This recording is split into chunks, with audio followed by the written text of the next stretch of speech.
Howdy. Just want to talk to you a brief minute about the course. Should have covered this in lecture one. Please, excuse me, and please excuse me. Please, please. Sorry about having an interruption there. It's real life. You know how it works. You live in it every day. Um, please read the syllabus. I'll make this happen in a minute. Everything in the syllabus.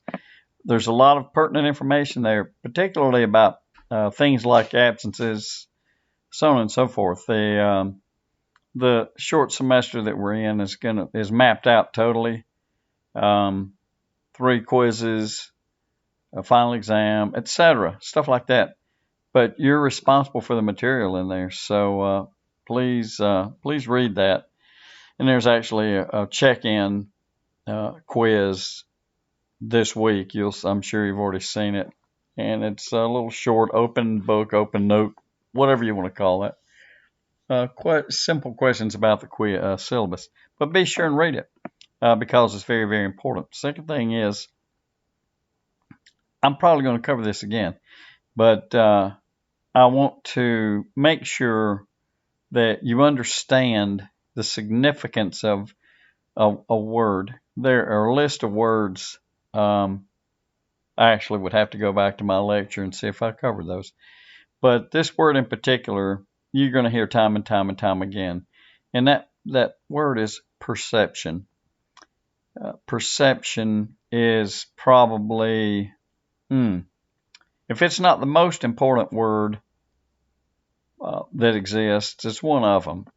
And the reason I say that's because your perception of things is how you live your life. You learn that. That's not something you're born with. You learn your perceptions. Somebody teaches you, and you can guess who it is. It's the important people in your life. Mom, dad, whoever it is.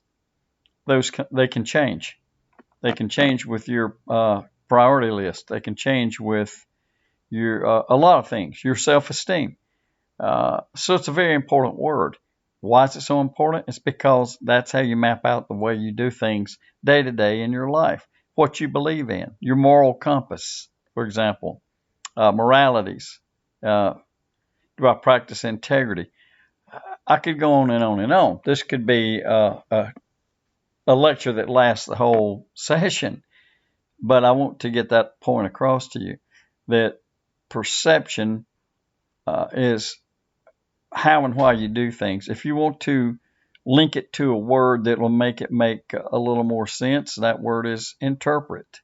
How do I interpret things? Why do I interpret them the way I interpret them? Why do I have this perception of whatever it is? Think of something in your life, important or unimportant. How you think about that particular item or that whatever it is, that way of doing things, or you name it. And this is important in culture. Cultures have perceptions. Cultures have rules. How important are the rules? Again, it's your perception. What importance do you assign to rules? So bear that word in mind because you're going to hear it frequently in an intro class. You're going to hear it anytime you study psychology. And you'll learn that you can apply it to just about anything, period. It's how you interpret something. What importance do I assign to that? And that becomes my viewpoint, my perception. Airplanes are important to me, for example. Why? Because I've been around them a lot and I fly them. And so that's my perception. I think they're really cool. Motorcycles, I ride Harleys. I've been riding since I was 17. I've been riding over 50 years.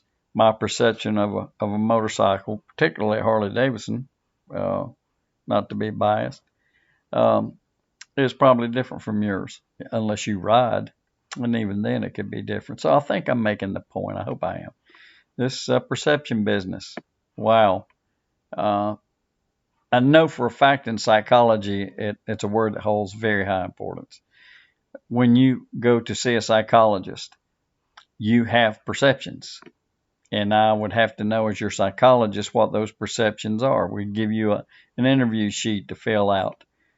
You would tell us about yourself. We would ask you questions on that sheet that help us to determine where you are personality-wise, etc., and based on many of your perceptions. How I live my life, the roadmap to my life. I hope all that makes sense.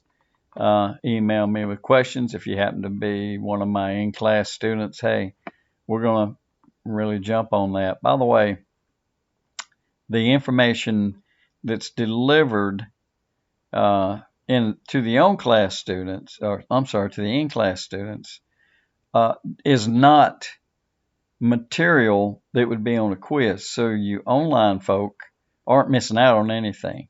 The pertinent material that's covered in these lectures, these virtual deals, is the material that you're held responsible for. So, and when you read the syllabus, there's a section there that says, oh yeah, by the way, take notes.